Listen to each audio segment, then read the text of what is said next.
Hello guys, ഞാനങ്ങനെ വീട്ടിലെത്തിട്ടോ. വീട്ടിലെത്തിയതാ രാവിലെ എണീച്ച ഉടനെ കാണുന്ന ഇവളെ മുഖം.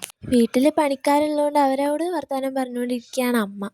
പണിയൊക്കെ നല്ലോണം നടക്കുന്നുണ്ടോയെന്ന്. കഴിഞ്ഞ മഴയത്ത് ഇടിഞ്ഞു വീണില്ലേ ഞങ്ങളെ വീടിൻ്റെ മുറ്റം, അപ്പോൾ അതിൻ്റെ പണി നടന്നുകൊണ്ടിരിക്കുക ഇപ്പോൾ. എല്ലാം ശരിയാവാൻ നിങ്ങളെ പ്രാർത്ഥനയൊക്കെ വേണം കേട്ടോ. അങ്ങനെ പണിക്കാരോട് കൺട്രാക്റ്റൊക്കെ വിട്ട് അമ്മ അങ്ങനെ നിൽക്കുക. ഞങ്ങൾ രണ്ടാളും കൂടി ഇന്നൊരു സിനിമയ്ക്ക് പോവാം. ഞങ്ങൾ രണ്ടാളും മാത്രമല്ല, കുറച്ച് പേരും കൂടി ഉണ്ട്. അങ്ങനെ ലിലീനോട് ബായ് ബായ് ഒക്കെ പറഞ്ഞു. അവളെ കൂട്ടാഞ്ഞിട്ടാണെങ്കിൽ അവൾക്ക് ഭയങ്കര സങ്കടം. ഇന്ന് ഓട്ടോറിക്ഷ ചേട്ടനോട് കൂടി ഹായ് പറയാൻ വേണ്ടി പറഞ്ഞു. ഞങ്ങൾ സ്ഥിരം വിളിക്കുന്ന ഓട്ടോയാണേ. കോളേജിനടുത്തുള്ള മാവൂർ റോഡിലുള്ള ഇമാക്സ് എന്ന് പറഞ്ഞിട്ടുള്ള തിയേറ്ററിലാണ് ഞങ്ങൾ വന്നത്. ഏത് സിനിമയ്ക്കാണ് വന്നതെന്ന് ചോദിച്ചു കഴിഞ്ഞാൽ ഞങ്ങൾ സർവമായ സിനിമ കാണാൻ വേണ്ടിയിട്ടാണ് വന്നത്. കുറേ നാളായി ഇറങ്ങിയിട്ടെങ്കിലും നാട്ടിലില്ലാത്തതുകൊണ്ട് എനിക്ക് കാണാൻ പറ്റിയില്ല. ഇവിടുത്തെ ടിക്കറ്റ് ഇതാ ഇങ്ങനെ ഇരിക്കുന്നത്.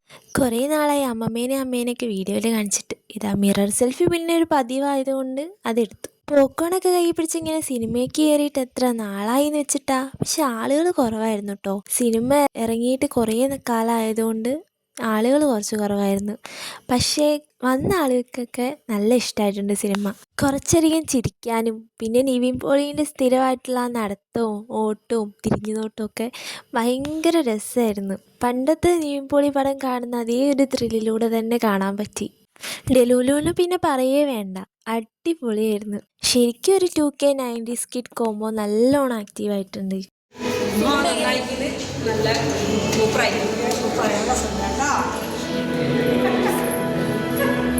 നല്ല ഫീൽ ഗുഡ് മൂവി, നല്ല ഫീൽ ഗുഡ് മൂവി അല്ലേ? അടിപൊളി സിനിമയായിരുന്നു.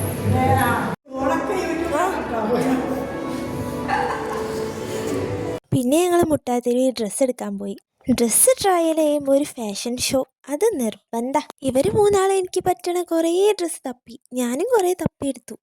അങ്ങനെ കുറേ ഡ്രസ്സായിട്ടാണ് മുട്ടായിത്തെരുവിൽ നിന്ന് ഇങ്ങോട്ട് തിരിച്ചു പോകുന്നത്. ഇത് മുട്ടായിത്തെരുവിൽ തന്നെ കുറച്ച് ഉള്ളോട്ടുള്ളൊരു കടയാണ്, പക്ഷെ നല്ല കളക്ഷൻസ് ഉണ്ട്.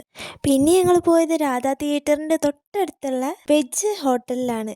അവിടെ നല്ല ഊണ് കഴിച്ചു. അടിപൊളി ഫുഡായിരുന്നു. ഒരു വട്ടം എന്തായാലും എല്ലാവരും അവിടെ പോയി ട്രൈ ചെയ്ത് നോക്കൂട്ടോ കോഴിക്കോട് വരുമ്പോൾ.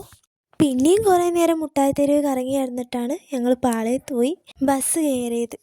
അപ്പം ഇന്നത്തെ ദിവസം ഇത്രയേ ഉള്ളൂ. പിന്നെ വീട്ടിലെത്തിക്കഴിഞ്ഞാൽ പിന്നെ ഇതാ ഈ പെണ്ണിനൊന്ന് കുറച്ച് നേരം കൊഞ്ചിച്ച് അവളെ കൂടി ഇരുന്നില്ലെങ്കിൽ എനിക്കൊരു സമാധാനം കിട്ടില്ല. നാട്ടിലേക്ക് വരുന്നതേ ഇതിനാ.